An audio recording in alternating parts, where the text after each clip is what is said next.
ഇറാന്റെ ഭീഷണി വിലപ്പോവില്ല. ഹോർമൂസിന് ബദൽ സജ്ജമെന്ന UAE പ്രഖ്യാപനം. ബഹ്റൈൻ തുറമുഖത്ത് US യുദ്ധക്കപ്പലുകൾ എന്തിനും സർവ്വസന്നാഹത്തോടെ സജ്ജമായിരിക്കുകയാണ്. 40,000 സൈനികരും രംഗത്ത്. അമേരിക്ക നേരിട്ട് ഇടപെട്ടതിനാൽ ഇറാനും ഇസ്രയേലും തമ്മിലുള്ള സംഘർഷം രൂക്ഷമായിരിക്കുകയാണ്. 360 കിലോമീറ്റർ ദൈർഘ്യമുള്ള പൈപ്പ് ലൈൻ അഥവാ 14 കിലോമീറ്റർ ഓഫ്ഷോർ സൗകര്യങ്ങൾ ഉൾപ്പെടെ അബുദാബിയിലെ ഹബ്ഷാനിൽ നിന്ന് ആരംഭിച്ച് സ്വൈഹാൻ വഴി കടന്ന് ഒമാൻ ഉൾക്കടലിലെ ഫ്യുജൈറയിൽ അവസാനിക്കുന്നതാണ് പുതിയ ബദൽ സംവിധാനം. ആഗോള എണ്ണയുടെ ഏകദേശം 20% ദിവസവും കടന്നുപോകുന്ന ഹോർമൂസ് കടലെടുക്ക് വഴിയാണ്. കടലെടുക്ക് അടയ്ക്കുമെന്ന് ഇറാൻ കഴിഞ്ഞ ദിവസം ഭീഷണിപ്പെടുത്തിയിരുന്നു.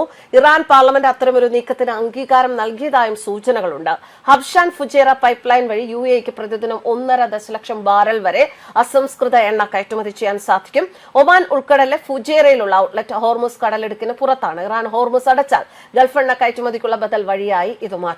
കടലെടുക്ക് തടസ്സപ്പെട്ടാലും സുരക്ഷിതമല്ലാത്തതായാലും കയറ്റുമതി തുടരാൻ UAE പൈപ്പ് ലൈൻ അവസരമൊരുക്കുകയും ആഗോള വിപണികളിലേക്കുള്ള എണ്ണയുടെ സ്ഥിരമായ പ്രവാഹം ഉറപ്പാക്കുന്നതിലൂടെ എണ്ണവിലയിലെ തീവ്ര ആഘാതങ്ങൾക്കെതിരെ ബഫർ ശേഖരമായി പ്രവർത്തിക്കുകയും ചെയ്യും. പൈപ്പ് ലൈൻ മുഖേന UAE തന്ത്രപരമായ സ്വയം കൈകാര്യശേഷി നേടുന്നു. ഗൾഫ് എണ്ണയെ ആശ്രയിക്കുന്ന സഖ്യകക്ഷി രാജ്യങ്ങൾക്ക് വിശേഷിച്ചും സമുദ്ര തടസ്സങ്ങൾ ഉണ്ടാകുമ്പോൾ ഇതൊരു നിർണായക വിതരണ മാർഗമായി മാറുന്നുവെന്നും റിപ്പോർട്ടിൽ ചൂണ്ടിക്കാണിക്കുന്നു.